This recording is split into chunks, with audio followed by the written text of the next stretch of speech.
ሰላም ጤና ይስጥልን ውድ የሀገሬ ልጆች፣ ሰላማችሁ ብዝት ይበልላችሁ እያልኩኝ ከልብ እየተመኘው የዚህን ሳምንት የመዝናኛ መረጃዎችን እናቀርብላችኋለን። እስከ መረጃዎቻችን ፍጻሜ ድረስ አብራችሁን ቆዩን። በእጮኛው ሞዴል ቀነኒ አዱኛ ሞት ተጠርጥሮ እስር ቤት የቆየው ድምፃዊ አንዱዓለም ጎሳ 3 ወራትን ከተጠጋ ጊዜ በኋላ ከእስር ቤት ማውጣቱን ፋስት መረጃ አስነብቧል። በሌላ በኩል ደግሞ የህግ ባለሙያው አበባየሁ ጌታ ከአርቲስት አንዱዓለም ጎሳ ጠበቃ ጋር በስልክ ባደረጉት ንግግር አርቲስቱ ከእስር የመፈታቱን ዜና እውነት መሆኑን አረጋግጦልኛል ሲል ጽፏል።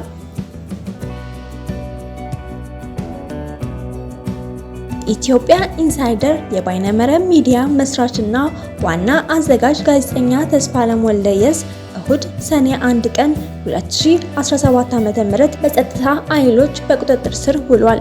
በአዲስ አበባ በሚገኘው ጊዮን ሆቴል ቅጥር ግቢ ውስጥ ሲቪል በለበሱ የጸጥታ ኃይሎች በቁጥጥር ስር የዋለው ተስፋለም ሌሊቱን እስጢፋኖስ አካባቢ በሚገኘው የፖሊስ መምሪያ ህንፃ ውስጥ ወንበር ላይ እንዲያሳልፍ መደረጉን ሀቅ ሚዲያ ኮሚኒኬሽን ዘግቧል። ተስፋለም የመጀመሪያ ሌሊቱን ካሳለፈበት እስጢፋኖስ አካባቢ ከሚገኘው የፖሊስ መምሪያ ሰኞ ሰኔ 2 ቀን 2017 ዓ.ም ቄራ በሚገኘው የፖሊስ መምሪያ ተዘዋውሯል። ማክሰኞ ሰኔ 3 ቀን 2017 ዓ.ም በአዲስ አበባ ከተማ የመጀመሪያ ደረጃ ፍርድ ቤት ቂርቆስ ምድብ ችሎት ቀርቦ በ15000 ብር ዋስትና እንዲፈታ ተወስኖ ነበረ።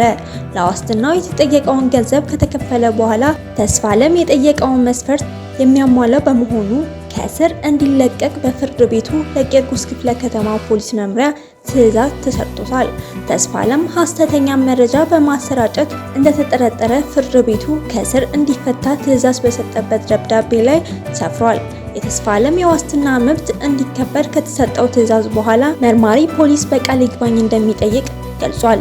ይሁንና እስካሁን በይፋ ፍርድ ቤት ይግባኝ አልጠየቀም።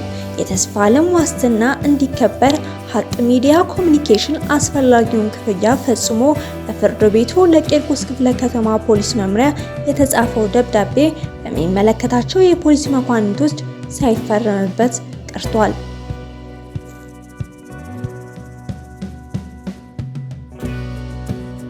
በገጣሚ ኪሩቤል ተስፋ የተዘጋጀው ሰው ሙሉ ትዝታ ውለመካ የተሰኘ ርዕስ የተሰጠው የግጥም መጽሐፍ በቅድመ ክፍያ ሽያጭ ለንባብ ሊበቃ እንደሆነ ተሰምቷል። ገጣሚው በማህበራዊ ትስስር ገጹ ብትወዱ በዚህ በኩል ሸምቱ ብሎናል።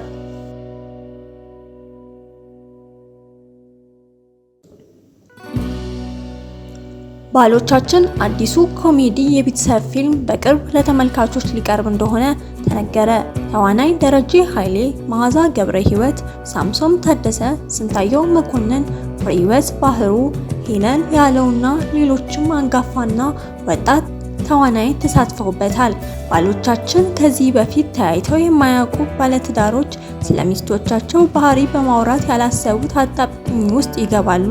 ፊልሙ በሀገር ውስጥ ሲኒማ ቤቶችና በዱባይ ሀገር እንደሚመረቅ የፊልሙ ፕሮዲውሰር እና ረዳት አዘጋጅ ሳምሶን ታደሰ ገልጿል።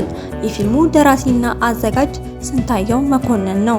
ስንታየው ጥሎ ማለፍ፣ ላይናታች፣ ትዝታ፣ ፍቅር፣ ውርስ የተሰኙ ፊልሞችና መለኪያ የተሰኘ ቲያትር ለተመልካቾች አቅርቧል። በመረጃዎቻችን ላይ ያላችሁን ሀሳብ አስተያየት እንድትሰጡን እየጠየቅን ሳምንት በሌሎች መረጃዎች እስክንገናኝ መልካም ሳምንት።